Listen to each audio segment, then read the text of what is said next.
Hello दोस्तों, कैसे हैं? आशा करते हैं सब ठीक ही होंगे। आज का कहानी है परिवर्तनी एकादशी व्रत कथा।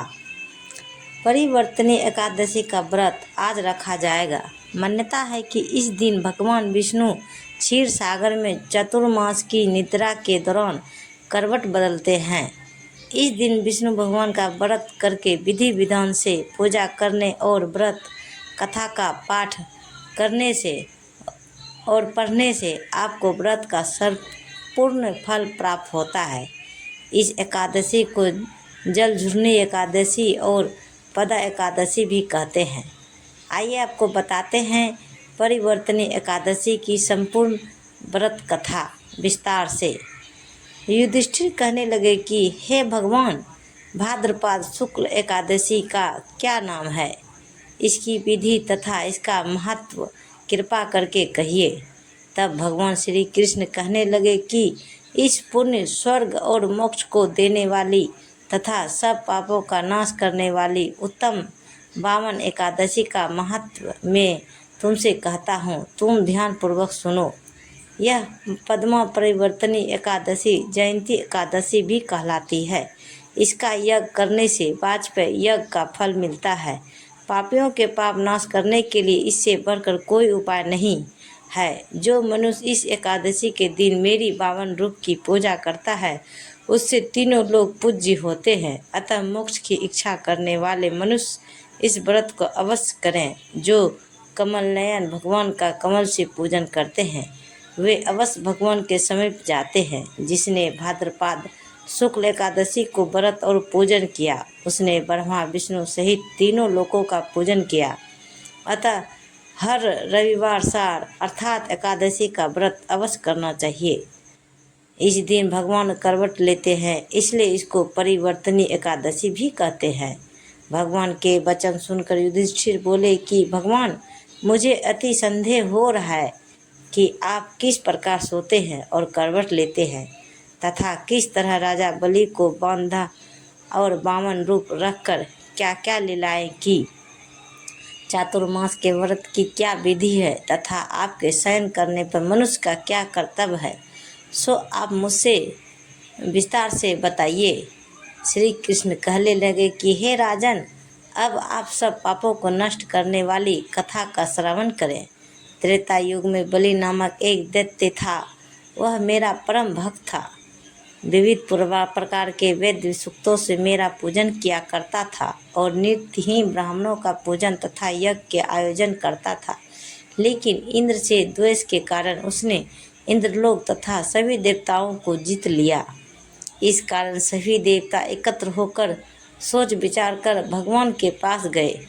बृहस्पति सहित इंद्र दिक देवता प्रभु के निकट जाकर और नतमस्तक होकर वेद मंत्रों द्वारा भगवान का पूजन और स्तुति करने लगे। अतः मैंने वामन रूप धारण करके 5वां अवतार लिया और फिर अत्यंत तेजस्वी रूप से राजा बलि को जीत लिया। इतनी वार्ता सुनकर राजा युधिष्ठिर बोले कि हे जनार्दन, आपने वामन रूप धारण करके उस महाबली दैत्य को किस प्रकार जीता? श्री कृष्ण कहने लगे, मैंने वामन रूपधारी ब्रह्मचारी बलि से 3 पग भूमि की याचना करते हुए कहा, ये मुझको 3 लोक के समान है और हे राजन, यह तुमको अवश्य ही देनी होगी। राजा बलि ने इसे तुच्छ याचना समझकर 3 पग भूमि का संकल्प मुझको दे दिया और मैंने अपने त्रिविक्रम रूप को बढ़ाकर यहाँ तक कि भूलोक में पद, भूलोक में जंघा, स्वर्लोक में कमर, महालोक में पेट, जनलोक में हृदय, यमलोक में कंठ की स्थापना कर सत्यलोक में मुख, उसके ऊपर मस्तक स्थापित किया। सूर्य, चंद्रमा आदि सब ग्रह गण, योग, नक्षत्र, इंद्रादिक देवता और शेषनाग आदि सब नाग गणों ने विविध प्रकार से वेद सूक्तों से प्रार्थना की। तब मैंने राजा बलि का हाथ पकड़कर कहा कि हे राजन, एक पद से पृथ्वी, दूसरे से स्वर्गलोक पूर्ण हो गए, अब तीसरा पग कहाँ रखूं? तब बलि ने अपना सिर झुका लिया और मैंने अपना पैर उसके मस्तक पर रख दिया, जिससे मेरा वह भक्त पाताल को चला गया। फिर उसकी विनती और नम्रता को देखकर मैंने कहा कि हे बलि, मैं सदैव तुम्हारे निकट ही रहूँगा। विरोचन पुत्र बलि से कहने पर भाद्रपद शुक्ल एकादशी के दिन बलि के आश्रम पर मेरी मूर्ति स्थापित हुई।